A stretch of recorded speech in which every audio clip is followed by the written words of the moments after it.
బొమ్మల కథలు. అనగనగా శ్రీపురం అనే గ్రామంలో రామయ్య, సోమయ్య అనే ఇద్దరు ప్రాణ స్నేహితులుండేవారు. రామయ్య చాలా నిజాయితీపరుడు. కష్టపడి వ్యవసాయం చేసుకునేవాడు. సోమయ్య మాత్రం మాటకారి. అవసరమైతే మోసం చేయడానికి వెనకాడని మనస్తత్వం కలవాడు. రామయ్యకు సోమయ్య మీద గుడ్డి నమ్మకం. ఎంతలా అంటే సోమయ్య విషమిచ్చినా అమృతమనుకుని తాగేంత నమ్మకం. ఒకరోజు సోమయ్య చాలా దిగులుగా ఉండటం చూసి రామయ్య పలకరించాడు. రే సోము, ఏంట్రా పొద్దున్నే అంత దిగులుగా కూర్చున్నావు? ముఖంలో కళ్ళలేదు, ఏమైంది? దిగులు కాక ఇంకేంట్రా, వ్యాపారంలో పెద్ద నష్టం వచ్చింది. పక్కూరి వడ్డీ వ్యాపారి భద్రయ్యకు 1000 వరహాలు బాకీ పడ్డాను. ఈ సాయంత్రంలోపు తీర్చకపోతే ఊరి మధ్యలో నిలబెట్టి పరువు తీస్తా అంటున్నాడు. నలుగురిలో పరువు పోయాక బ్రతికుండి మాత్రం ఏం లాభం? అందుకే ఎవరికీ కనిపించకుండా ఈ ఊరు వదిలి ఎక్కడికైనా దూరంగా వెళ్ళిపోదాం అనుకుంటున్నాను. ఛ, నోరు మూసుకోరా. చిన్నప్పటి స్నేహితుణ్ణి నేనుండగా కష్టం వచ్చిందని ఊరు వదిలి వెళ్తావా? నా దగ్గర నగదు లేకపోవచ్చు, కాని మా అమ్మగారు పోయే ముందు నాకిచ్చిన కొన్ని బంగారు ఆభరణాలున్నాయి. అవి నాకు ప్రాణంతో సమానం. కాని నీ ప్రాణం కంటే అవి ఎక్కువ కాదు కదా. అవమ్మితే ఖచ్చితంగా 1000 వరహాలొస్తాయి. అవి నీకిస్తాను, ముందా బాకీ తీర్చేయి. సోమయ్య మొసలి కన్నీరు కారుస్తూ, వద్దురా రాము, అవి మీ అమ్మగారిని గుర్తుగా ఇచ్చినవి. అవి అమ్మి నా బాకీ తీర్చడం ధర్మం కాదు. రేపొద్దున నీకు అవసరం వస్తే ఎలా? స్నేహితుడి కన్నా ఆభరణాలు ఎక్కువ కాదురా. ఆస్తులు పోతే వస్తాయి, కానీ స్నేహం రాదు.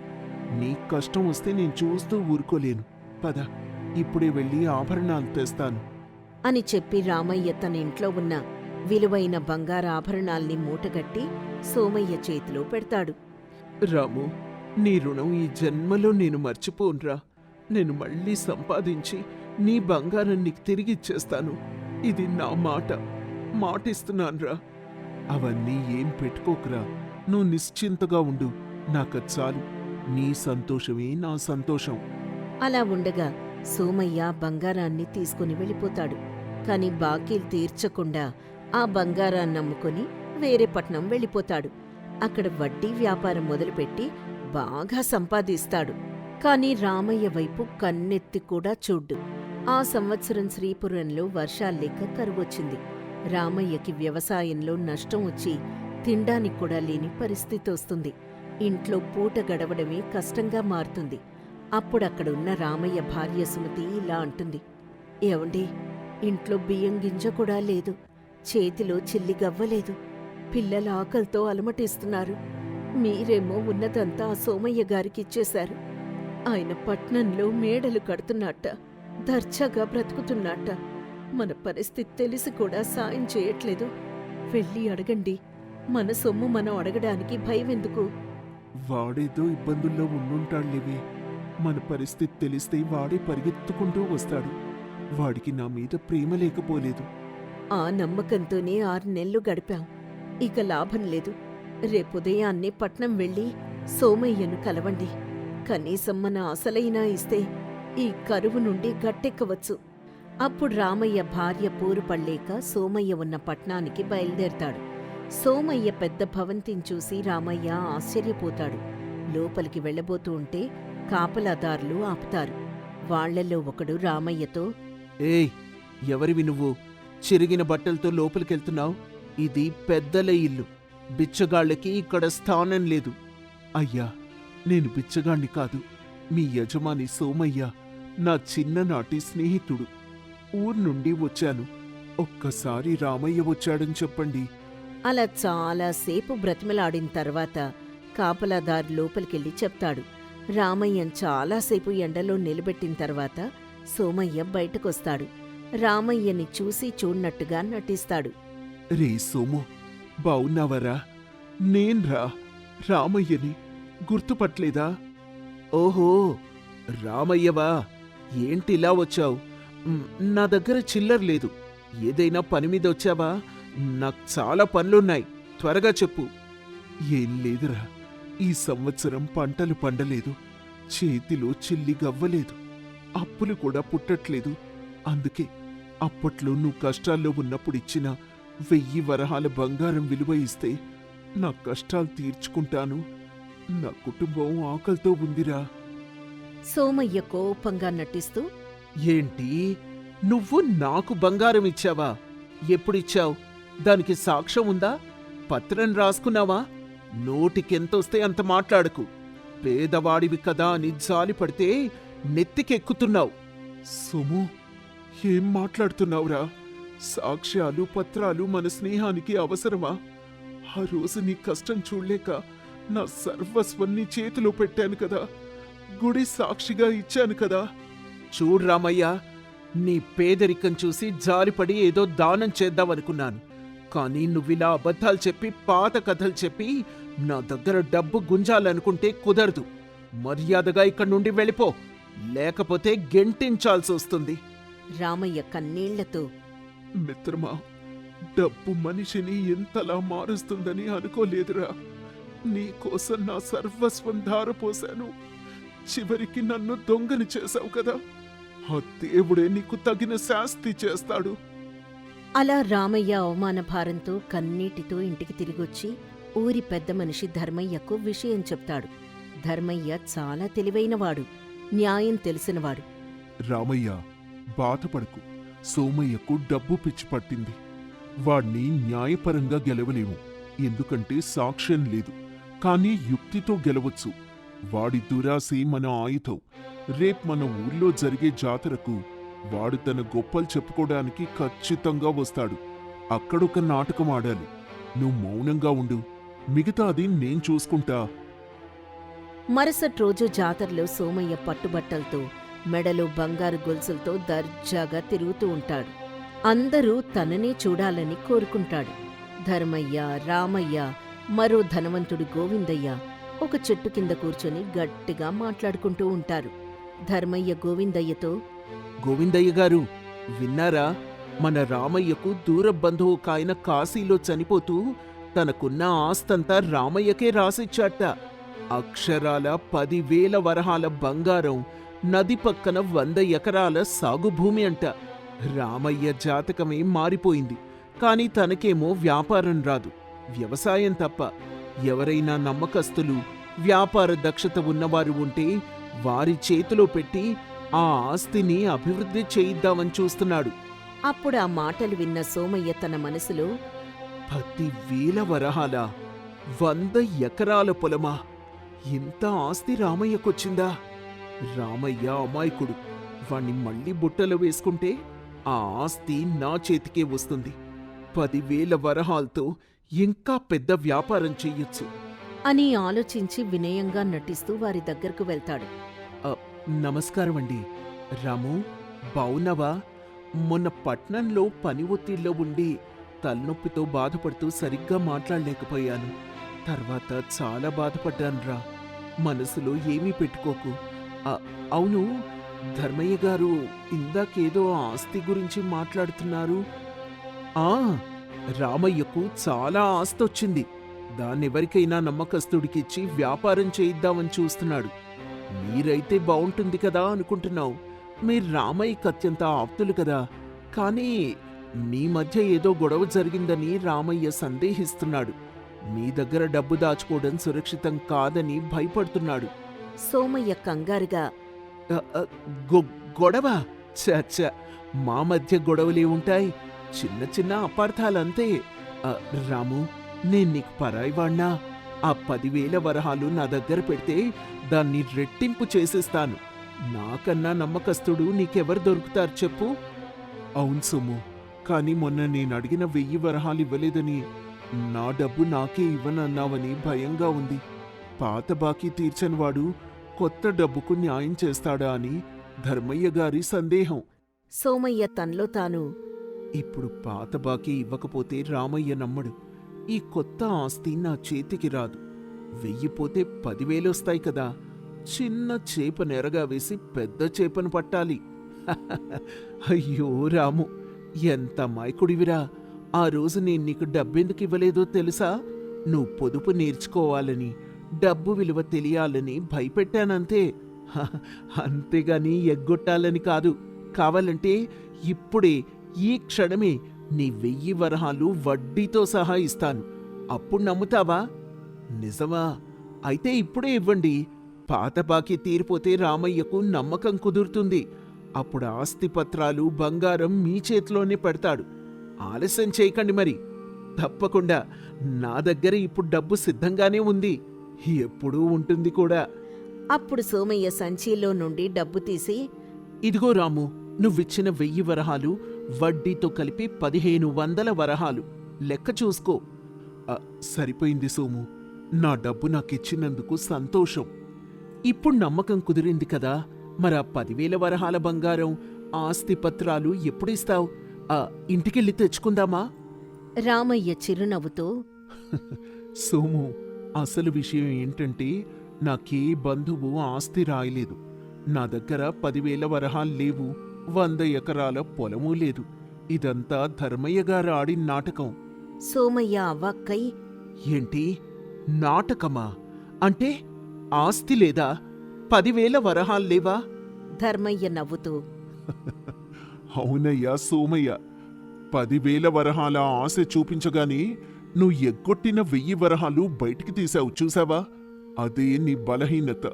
మిత్రద్రోహికి తగిన శాస్తి జరగాలనే ఇలా చేశాం. నీ దురాశే నిన్ను ముంచేసింది. ఇప్పుడు నువ్విచ్చిన డబ్బు రామయ్యదే. అది నీకు తిరిగిచ్చే ప్రసక్తే లేదు. గోవిందయ్య సోమయ్యతో, సోమయ్య, కడుపులో చల్ల కదలకుండా స్నేహితుడి సొమ్ము కాజేశావు. కష్టాల్లో ఉన్నవాణ్ణి ఆదుకోకపోగా అవమానించావు. ఇప్పుడు నిజం తెలిసింది కాబట్టి మర్యాదగా వెళ్ళిపో. ఇంకోసారి ఇలాంటి బుద్ధులు చూపిస్తే ఊరు నుండి వెలేయాల్సొస్తుంది. సోమయ్య తలదించుకొని, నన్ను క్షమించండి. దురాశతో కళ్ళు మూసుకుపోయి స్నేహితుణ్ణి మోసం చేశాను. లేని ఆస్తి కోసం ఉన్నది పోగొట్టుకున్నాను. ఇది నాకు తగిన శాస్తి. సోము, డబ్బు మళ్ళీ సంపాదించుకోవచ్చురా. కాని నమ్మకాన్ని, స్నేహాన్ని ఒకసారి పోగొట్టుకుంటే అవి మళ్ళీ రావు. నువ్వు ఇప్పటికైనా మారితే అదే సంతోషం. ఆ సమయంలో సోమయ్య సిగ్గుతో తల వంచుకొని అక్కడి నుండి వెళ్ళిపోతాడు. రామయ్య తనకు రావాల్సిన డబ్బు చేతికి రావడంతో ఎంతో సంతోషిస్తాడు. ధర్మయ్య సమయస్ఫూర్తిని ఊరంతా మెచ్చుకుంటుంది. ఈ కథ వల్ల తెలిసే నీతి ఏంటంటే, స్నేహితుణ్ణి మోసం చేయడం మహాపాపం. అతిగా ఆశపడితే ఉన్నది కూడా పోతుంది.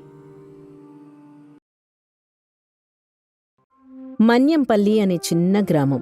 ఆ ఊళ్ళో రామారావు, సుగుణ అనే భార్యాభర్తలుండేవారు. రామారావు మంచి మనసున్న రైతు.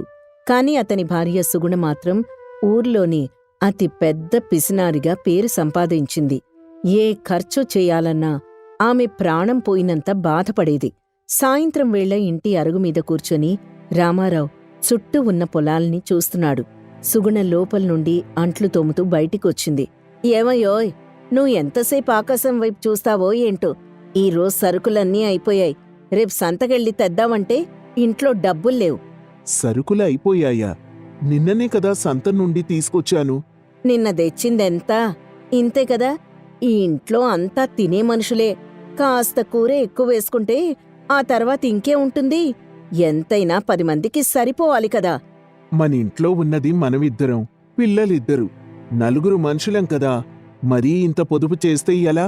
సరిగ్గా తింటేనే కదా పొలం పనికి శక్తి ఉండేది. శక్తికేం తక్కువ? నువ్వు కష్టపడితే డబ్బొస్తుంది. డబ్బు దాచుకుంటేనే కదా 10 మందిలో మనకు పరువుండేది. ఆ పక్క లక్ష్మిని చూడు. తిండి దొరక్క ఆమె పిల్లలు ఎలా అల్లాడుతున్నారో. అలా ఉండకూడదంటే పిసినార్తనం తప్పదు మరి. పిసినార్తనం కాదు సుగుణ, దాన్ని ఆదా అంటారు. నువ్వు చేసేది పిసినార్తనం. ఈరోజు అన్నం వండడానికి బియ్యం సరిగ్గా లెక్కపెట్టి వేశావా? కాస్త ఎక్కువేస్తే ఏమవుతుంది? అవును, లెక్కపెట్టే వేశాను. ఎందుకు వేయకూడదు? నువ్వు సంపాదించేది రూపాయి లెక్క చూసుకుని దాన్ని వృధా చేయాలా? రేపు మా వాళ్ళొస్తారు, వాళ్ళకి పెట్టాలి కదా. అప్పుడు ఈ బియ్యమే కదా మనల్ని ఆదుకునేది. సరే సరే, అంతెందుకు బాధపడతావు? ఇప్పుడే అంట్లు తోమావు కదా, కాస్తొచ్చి కూర్చో. ఇంతలో గోపాలుడొస్తాడేమో. గోపాలుడా? ఆ దరిద్రపు మొహాన్ని ఇంట్లోకి రానివ్వకు. వాడెప్పుడూ చేతులు చాపుకుంటూనే వస్తాడు. వాడికి డబ్బివ్వడానికి మన దగ్గర డబ్బేమన్నా చెట్లకు కాస్తోందా? అలా మాట్లాడకు సుగుణ. వాడు నా బాల్య స్నేహితుడు. మొన్న వాడి కూతురికి జ్వరం వచ్చిందట. అందుకే కాస్త డబ్బడుగుతానని చెప్పాడు. డబ్బడిగితే ఇస్తామా? వాడి కర్మ వాడిది, మన కర్మ మనది. మనం కష్టపడి సంపాదించుకున్న డబ్బు వాడికెందుకివ్వాలి? నువ్వివ్వడానికి వీల్లేదు. నా డబ్బు ఒక్క పైసా కూడా ముట్టడానికి వీల్లేదు. నిజం చెప్పాలంటే నా దగ్గర ఉన్న 10 రూపాయలు నేను వాడికి ఇప్పుడే ఇవ్వాలనుకుంటున్నాను. పాపం పిల్లలు ఇబ్బంది పడుతుంటే మనం చూస్తూ ఉండలేం కదా. ఓరి దేవుడో, ఆ 10 రూపాయలు దేనికి సరిపోతాయో తెలుసా? రేపు నాకు కావలసిన బంగారం కొనుక్కోడానికి దాస్తున్నాను. నువ్వివ్వడానికి వీల్లేదు. నువ్విస్తే నేను ఇంట్లోంచి వెళ్ళిపోతాను. అవేం పిచ్చి మాటలు. సరే నేనివ్వనులే. నువ్వు కాస్త మనసు మార్చుకో. ఎప్పుడూ ఇలా పిసినారుగా ఉంటే ఎలా సుగుణా? పిసినార్తనం కాదిది, ఆదా చేయడం అంటారు దీన్ని. నువ్వు మాత్రం ఎప్పుడూ ఇలానే ఉండు. రేపు నీకింట్లో ఏం లేదు అని తెలిస్తే నా దగ్గరకే రావాలి. మరుసటి రోజు ఉదయం రామారావు పొలం పనులకి బయలుదేరుతున్నాడు. అప్పుడు అతని ఇంటి ముందు గోపాలుడు నిలబడ్డాడు. ఏం రామారావు, బాగున్నావా? బాగున్నాన్రా. నిన్ననే నీ గురించి అనుకున్నాను. ఎలా ఉంది మీ అమ్మాయికి? ఏం బాలేదురా. డాక్టర్ చాలా డబ్బు అడుగుతున్నాడు. నా దగ్గర రూపాయి కూడా లేదు. నువ్వు కాస్త ఆదుకుంటే. సరే నువ్విక్కడే ఉండు, నేను లోపలికెళ్ళొస్తాను. రామారావు లోపలికెళ్ళాడు. సుగుణ పప్పు డబ్బా పట్టుకుని వంట చేస్తోంది. సుగుణ, గోపాలుడొచ్చాడే. పాపం వాడి కూతురికి జ్వరం ఎక్కువైందట. వాడికి 10 రూపాయలు ఇద్దామనుకుంటున్నాను. ఎంతో ఆపదలో ఉన్నాడు. ఏమన్నావ్? 10 రూపాయలా? అంత డబ్బు అతనికివ్వడానికి పిచ్చి పట్టిందా నీకు? 10 రూపాయలు మన ఇంట్లో ఉంటే ఎన్ని రోజులకి నూనె పప్పు వస్తాయో తెలుసా నీకు? మనుషుల ప్రాణం కంటే పప్పు నూనె ముఖ్యమా సుగుణ? నువ్వు కాస్త మనసు మార్చుకోవే. నా మనసు మారదు. ఒక్క పైసా కూడా ఇవ్వను. నువ్విస్తే ఈ రోజే నేను ఒట్టేసి చెప్తున్నా. ఆ 10 రూపాయలు నువ్వు నా దగ్గర అప్పు తీసుకున్నట్టే లెక్క. మళ్ళీ నువ్వు నాకు వడ్డీతో కలిపి ఇవ్వాల్సిందే. సరే తల్లి, నీకు దండం పెడతాను. ఆ డబ్బు నీ దగ్గరే ఉంచుకో. రామారావు నిరాశగా బయటికొచ్చాడు. తన పంచెలో దాచుకున్న 2 రూపాయలు తీసి గోపాలుడికి ఇచ్చాడు. రే, నా దగ్గర ఇప్పుడైతే ఇవి మాత్రమే ఉన్నాయిరా. నువ్వు త్వరగా తీసుకెళ్లి మందులు కొనుక్కో. ఆ తర్వాత ఇంకేమైనా కావాలంటే వచ్చి చాలా ధన్యవాదాలురా. నువ్వు నా కష్టాన్ని అర్థం చేసుకున్నావు. ఈ 2 రూపాయలే నాకు లభించిన గొప్ప ధైర్యం. ఆ తర్వాత రామారావు పొలానికి వెళ్ళిపోయాడు. హమ్మయ్యా, 10 రూపాయలు దక్కాయి. ఈయనకసలు జ్ఞానమే లేదు. ఎవరికో ఏదో ఇచ్చి పరువు పోగొట్టుకుంటాడు. మనకున్న డబ్బుని దాచుకుంటేనే కదా రేపు 10 మంది మనల్ని గౌరవించేది. కొద్ది రోజులు గడిచాయి. సుగుణ తన బంగారు ఆభరణాల్ని చాలా జాగ్రత్తగా భూమిలో పాతిపెట్టి దాచుకుంది. ఎప్పుడూ వాటి గురించే ఆలోచిస్తూ ఉండేది. ఒకరోజు సాయంత్రం పక్కింట్లో లక్ష్మి రామారావు ఇంటికొచ్చి నిలబడింది. అమ్మగారు, నమస్కారం. మీరు లోపలున్నారా? ఎవరు? లక్ష్మ్యా? ఏం కావాలి? మా ఇంట్లో దీపం కొండెక్కిపోయింది. కాస్త మీ దీపం ఇవ్వరా? లేదా ఓ 4 చుక్కలు నూనెంటే ఇవ్వరా? రేపు కొనుక్కొనిచ్చేస్తాను. నూనెనా? నా దగ్గరంత నూనె లేదు. మా ఇంట్లో మాకే సరిపోవడం లేదు. నువ్వెప్పుడూ అడగడానికి మాత్రమే వస్తావు. నీ కష్టాలు మాకెందుకులే. అమ్మగారు, దయచేసి అలా అనమాకండి. మా చిన్నపిల్లలు రాత్రి భయపడుతున్నారు. భయపడితే నాకేంటి? నువ్వు రేపు కొనుక్కొని తెచ్చుకో. ఇప్పుడు నా దగ్గర లేదు. సరేనమ్మా. లక్ష్మి వెనక్కి తిరిగింది. అప్పుడే రామారావు ఇంటికొచ్చాడు. లక్ష్మి నిరాశగా వెళ్లడం చూశాడు. లక్ష్మి, ఎందుకలా నిరాశగా వెళ్ళిపోతున్నావు? ఏం కావాలి నీకు? రామారావు గారు, నమస్కారం అండి. మా ఇంట్లో నూనె లేదు. దీపం కొండెక్కిపోయింది. సుగుణమ్మని అడిగాను, ఇవ్వనని చెప్పారు. అయ్యయ్యో, ఒక్క నిమిషముండు. రామారావు లోపలికొచ్చి సుగుణ దగ్గరికి వెళ్ళాడు. సుగుణ, లక్ష్మి కాస్త నూనె ఇవ్వడానికి నీకేం పోయిందే? ఆ మాత్రం కూడా సహాయం చేయవా? ఆ, ఏం చేయాలి సహాయం? రూపాయి విలువేంటో అసలు నీకు తెలుసటయ్యా? చుక్క చుక్క పోగు చేసుకుని అమ్ముకునే వాళ్ళకి తెలుస్తుంది. నేనివ్వను. నువ్వు మారవానే? సర్లే, నేను నా జేబులో డబ్బుతో వెళ్ళి నూనె కొని లక్ష్మికిస్తాను. నువ్వెంత దాచుకుంటావో అంత దాచుకో, నీ ఇష్టం. రామారావు వెంటనే వెళ్లి సంతలో ఒక చిన్న నూనె సీసా కొనుక్కొని లక్ష్మికిచ్చాడు. రామారావు గారు, మీరు చాలా మంచివారండి. దేవుడు మీకు మంచి చేస్తాడు. అలా అనకమ్మా. ఆపదలో ఉన్నప్పుడు అందర్నీ ఆదుకోవాలి. కొన్ని నెలల తర్వాత ఊర్లో ఆకస్మికంగా సుగుణ అనారోగ్యానికి గురైంది. ఆమె కళ్ళు తిరగడం, కడుపు నొప్పి అన్నీ తీవ్రమయ్యాయి. ఎంత వైద్యం చేసినా నయం కాలేదు. ఆమెకు పట్టణంలో పెద్ద డాక్టర్కు చూపించాల్సి వచ్చింది. దానికి చాలా డబ్బు కావాలి. సుగుణ, నీకస్సలు ఆరోగ్యం బాగలేదే. మనం పట్టణం వెళ్ళి డాక్టర్కి చూపించుకోవాలి. దానికి చాలా డబ్బు కావాలి. డబ్బా? డబ్బు నా దగ్గర ఉందయ్యా, నువ్వు తీసుకో. నా బంగారం నేల లోపలుంది. ఆభరణాలన్నీ అమ్మి నాకు ట్రీట్మెంట్ చేయించు. నువ్వు బంగారం దాచుకుంది నిజమేనే, కానీ ఈ పరిస్థితుల్లో అంత డబ్బు వెతకడం, దాన్ని నమ్మడం కష్టం. ఎందుకంటే రేపుదయమే మనం బయలుదేరాలి. నాకు వేరే దారి తెలియడం లేదు. అయ్యో, నా డబ్బు అప్పుడెప్పుడో దాచుకున్నాను. ఇప్పుడెవరిని అడగాలి? ఎవరిని అడగాలి? నువ్వెవరికి సహాయం చేశావని వాళ్ళు మనకి సాయం చేయడానికి వస్తారు. నేనున్నంతలో నా స్నేహితుడు గోపాలుణ్ణి అడిగాను, మన బంధువుల్ని అడిగాను. ఎవ్వరూ ముందుకు రావడం లేదు. ఎందుకంటే నువ్వెప్పుడూ ఎవ్వరికి ఒక పైసా దానం చేసి ఎరగవు కదా. నాది తప్పయ్యా, నన్ను క్షమించు. నా పిసినార్తనం ఈరోజు మనల్ని ఇబ్బందుల్లో పడేసింది. ఇప్పుడు బాధపడితే ఏం లాభమే? సర్లే, నువ్వు పడుకో. నేనేం చేయాలో ఆలోచిస్తాను. రామారావు ఇంటి వెలుపల అరుగు మీద కూర్చొని బాధపడుతున్నాడు. ఇంతలో గోపాలుడు, లక్ష్మి, ఇంకొందరు ఊరి జనం రామారావు ఇంటికొచ్చారు. ఏం రామారావు, సుగుణమ్మ ఆరోగ్యం ఎలా ఉంది? మేమిప్పుడే విన్నాం. ఏం బాగాలేదురా. డాక్టర్ దగ్గరికి తీసుకెళ్ళాలి, కానీ డబ్బు లేదు. ఏం చేయాలో తెలియడం లేదు. డబ్బు లేకపోతే ఎలా? నువ్వు భయపడకు. ఇదిగో, అప్పుడు నువ్వు నాకు 2 రూపాయలు ఇచ్చావు కదా, ఆ రోజు నాకు ఆ 2 రూపాయలే దేవుడిచ్చిన ధైర్యం. ఇదిగో, నా దగ్గరున్న 10 రూపాయలు ఉంచుకో. అప్పని మర్చిపో. నా సహాయం అనుకో. వద్దురా, నీక్కూడా కష్టమే కదా. కష్టం కాదు, నువ్వు నాకు చేసిన సహాయానికి ఇది చాలా తక్కువ. రామారావు గారు, నా దగ్గర కూడా ఈ రూపాయి ఉందండి. అప్పుడు చీకట్లో మాకు దీపం వెలిగించడానికి మీరు నూనె తెచ్చిచ్చారు కదా, ఆ రోజు నుండి మిమ్మల్ని దేవుళ్లా చూస్తున్నాను. ఇదిగోండి, ఇది తీసుకోండి. అప్పుడు ఊరివాళ్లు ఇలా అన్నారు. మా దగ్గర కూడా ఉన్నాయి, ఉంచుకో రామారావు. మేమందరం ఉన్నాం, నువ్వు భయపడకు. సుగుణమ్మకి త్వరగా వైద్యం చేయించు. రామారావు కళ్లల్లో నీళ్లు తిరిగాయి. తన పిసినారి భార్య ఎవరికి సహాయం చేయకూడదని అడ్డుపడిందో వాళ్లే ఈరోజు అతనికి సహాయం చేయడానికొచ్చారు. మీ అందరికీ ఎలా ధన్యవాదాలు చెప్పాలో తెలియడం లేదు. ధన్యవాదాలు అవసరం లేదురా, నువ్వు మంచివాడివి. మంచివాళ్ళకెప్పుడూ మంచే జరుగుతుంది. వెళ్ళు, సుగుణమ్మను తీసుకెళ్ళు. రామారావు ఆ డబ్బు తీసుకుని సుగుణను ఎడ్లబండ్లో పట్టణానికి తీసుకెళ్లాడు. సుగుణ ఆ జనం మాటలు, వాళ్లు చేసిన సహాయం అన్నీ వింటూ ఉంది. డాక్టర్ ఆమెకి వైద్యం చేసి మందులిచ్చాడు. కొద్ది రోజుల్లో సుగుణ కోలుకుంది. ఏమయ్యా, ఈరోజు నేను బతికున్నానంటే అది మన డబ్బు వల్ల కాదు, మనుషుల ప్రేమ, నీ మంచి మనసు వల్లే. మనుషుల ప్రేమంటే అదే సుగుణ. మనం ఎప్పుడూ పిసినారులా ఉండకూడదు. మనం చేసే సహాయమే ఆపదలో మనల్ని ఆదుకుంటుంది. నిజమయ్యా, నాకీరోజు కనువిప్పు కలిగింది.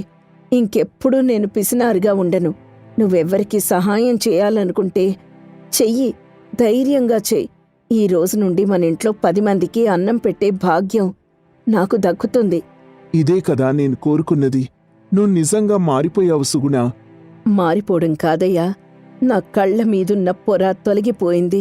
ఆస్తులు, డబ్బులు ఎప్పుడైనా పోవచ్చు, కాని మనుషులిచ్చే గౌరవం, ఆపదలో ఆదుకునే గుణం ఎప్పటికీ శాశ్వతం. వాళ్ళింటికి తిరిగొచ్చారు. మొదటి పనిగా సుగుణ లోపలికెళ్ళి తను దాచుకున్న బంగారాన్ని బయటికి తీసింది. అందులో కొంత భాగాన్నమ్మి ఆ డబ్బుతో ఊళ్ళో ఉన్న పేదలకు సహాయం చేసింది. తర్వాత లక్ష్మి ఇంటికెళ్ళి ఆమెకి బియ్యం, నూనె ఇచ్చి క్షమాపణ కోరింది. లక్ష్మి, నన్ను క్షమించు. ఆ రోజు నీకు నూనె ఇవ్వకుండా చాలా తప్పు చేశాను. ఈరోజు నా తప్పు తెలుసుకున్నాను. అమ్మగారు, నమస్కారం అమ్మా. నేను మిమ్మల్ని ఏమీ అనుకోలేదు. దేవుడు మీకు మంచి మనసు ఇచ్చాడు. ఆ రోజు నుండి సుగుణ ఇంట్లో ఎప్పుడూ 10 మందికి భోజనం దొరికేది. రామారావు సంతోషంగా ఊళ్ళో అందరితో కలిసిపోయాడు. వారి జీవితం ఆనందంగా, సంతృప్తిగా సాగింది. ఈ కథ వల్ల మనకి తెలిసే నీతేంటంటే, ధనం కంటే దయ, ఆస్తుల కంటే ఆపదలో ఆదుకునే మానవత్వం ఎంతో గొప్పవి. పిసినార్తనం మనల్ని ఒంటరివాళ్లం చేస్తుంది. దాతృత్వం మన చుట్టూ మనుషుల్ని చేరుస్తుంది.